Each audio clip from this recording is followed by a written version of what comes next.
sigh. I just can't stop sighing. I was on the verge of quitting my job when I was hit with an unbelievable situation. In my hands, I had a photograph from a matchmaking service.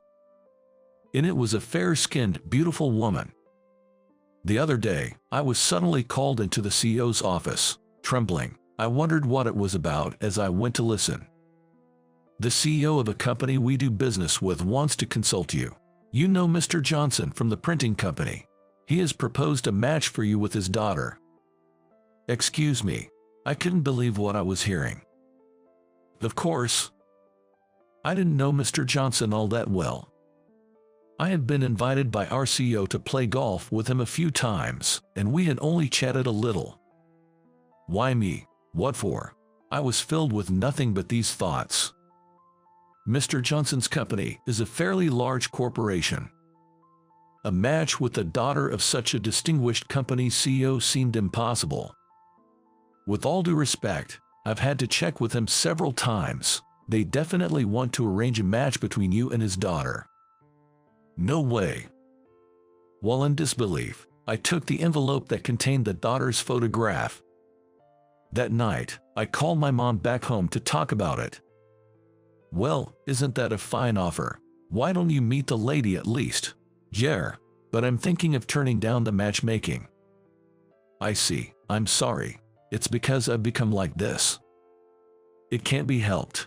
It's not your fault, Mom. It's just age. I plan to quit my job soon and return home. The reason is that I need to take care of my mother, who has a chronic illness.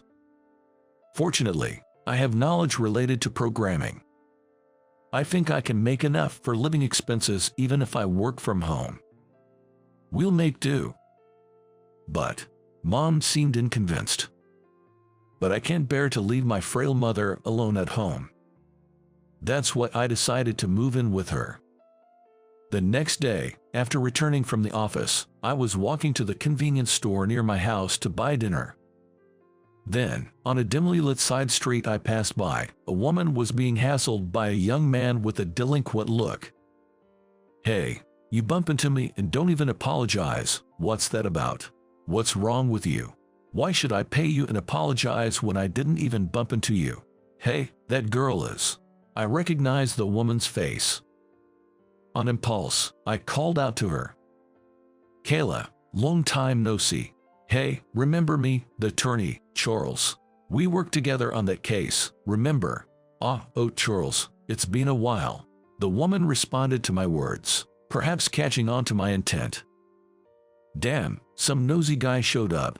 Perhaps it was a mention of an attorney, but the man quickly left the scene. Are you okay? Yes, she answered in a faint voice, looking exhausted.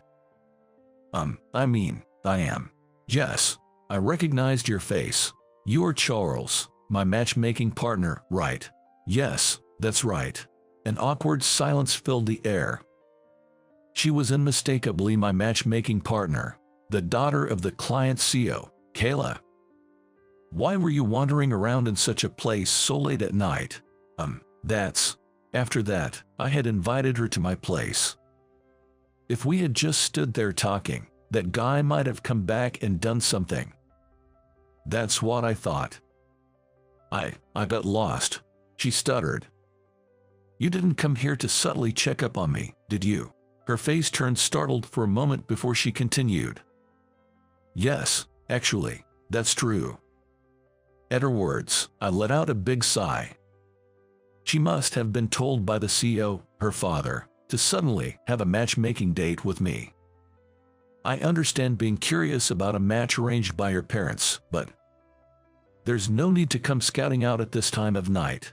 No, actually, I had a fight with my father about the matchmaking. Yes, a delicate air flowed between the two of us. If you don't like it, I think we could both go and turn it down. What do you think? No, I don't dislike the idea of matchmaking, but it seems like you're not keen on it. She looked down dejectedly. I let out a big sigh and told her that I had intended to decline the matchmaking and that I was planning to quit my job and return home soon. What? Quit your job? It's not that there's a problem with my current job. It's just that there's nothing I can do about it. I can't leave my sick mom alone any longer. I understand, she replied sadly to my words.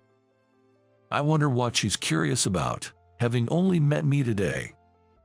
Even if it was the CEO's sole decision, it's not nice to just unilaterally call off a matchmaking, right?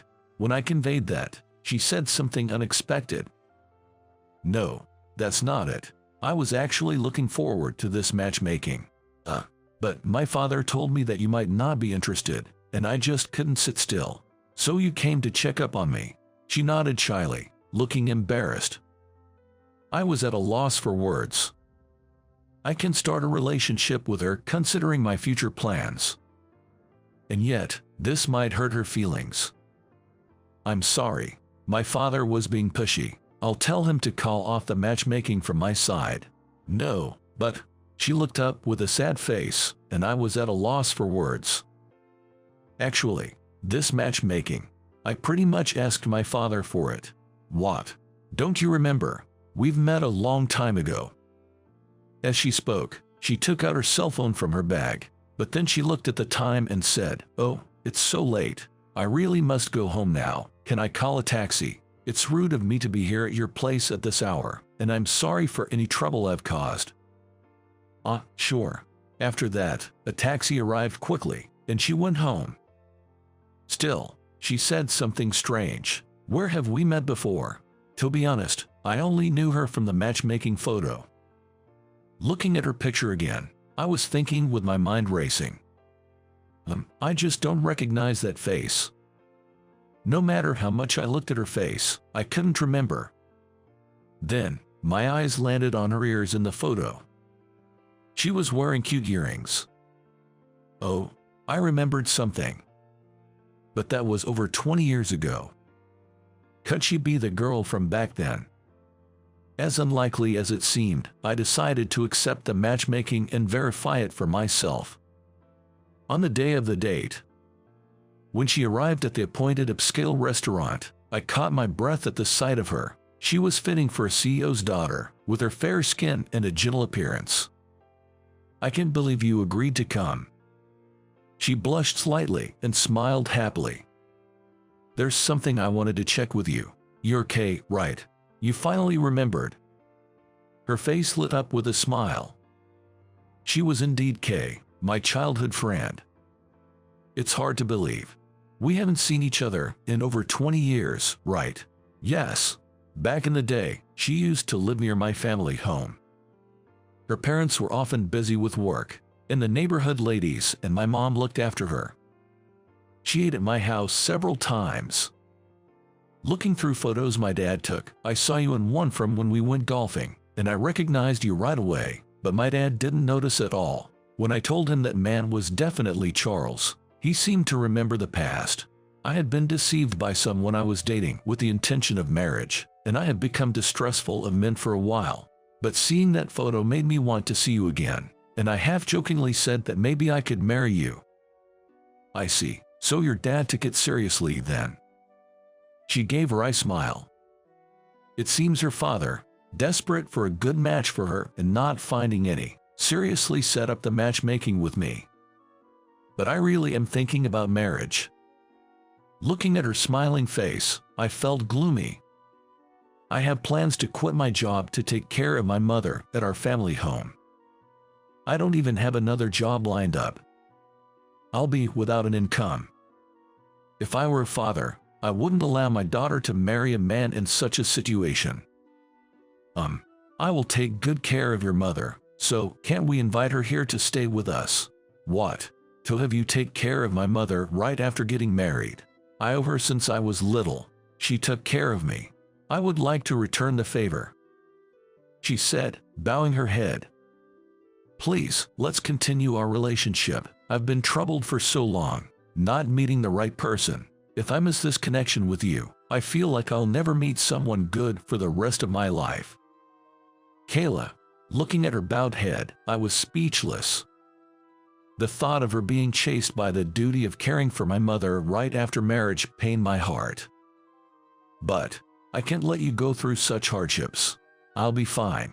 Let's invite your mother here and live together, the three of us." "Are you serious?" I was overwhelmed by her statement. "I'm not young anymore. I'm ready for that level of commitment." Her determination seemed firm. But what would Mr. Johnson think? A daughter going off to marriage, only to spend her days immersed in caregiving at her new home. Knowing this before the marriage, could a parent happily send off their daughter? Seeing my troubled face, she said, "Is caregiving really such an unpleasant thing?" Her question caught me off guard. "My father will one day need care too, and someday I will as well. I think it's just part of life." Kayla's words struck me like a blow to the back of my head. That's true, but caring for someone else's parent is harder than you might imagine. I was cared for by your mother. I ate the food she cooked for me, even though I was someone else's child. It's the same thing. Her honest words swayed my heart. It's a thank you. Think of it as thanks for your mother. And do you remember this? Saying that, she touched the sparkling earrings by her ears. They were a pair with two overlapping heart motifs, which my father once said he had given to my mother as a present, and she had always worn them as her favorite. When I would gaze at them because they were so sparkly and pretty, "Your mother gave them to me. Wear them when you're older," she said. "I only have a son, so I can pass them on," she told me while laughing. I remember that moment well. The reason I realized that she was Kayla, my childhood friend, was because I saw those earrings, which my mother had given her. I understand, let's consider it, taking my mother's opinion into account as well. Really, thank you so much. And that's how Kayla and I began dating. Both the CEO and my mother said the same thing, that they could finally relax knowing their child found a good person. It reminded me that all parents feel the same about their children. When I told my mother about living together with Kayla, she hesitated at first, saying she didn't want to interfere with the young couple and even suggested moving into a nursing home. But Kayla insisted that we should live together, and eventually, my mother agreed. And so, our life together as three began. Kayla has been taking great care of everything, from household chores to accompanying my mother to the hospital. I can only feel gratitude towards her. My mother seems so happy to have a companion. She smiles much more now than when she was living alone. Hey, what kind of design do you think would be good for a wedding ring? Well, maybe we should ask my mother too. Yes, let's talk about it during dinner. The conversation for tonight's dinner was set to be about the wedding rings. Next month, we're having our wedding. I can already imagine Kayla's father crying at the ceremony. I smiled to myself at that thought.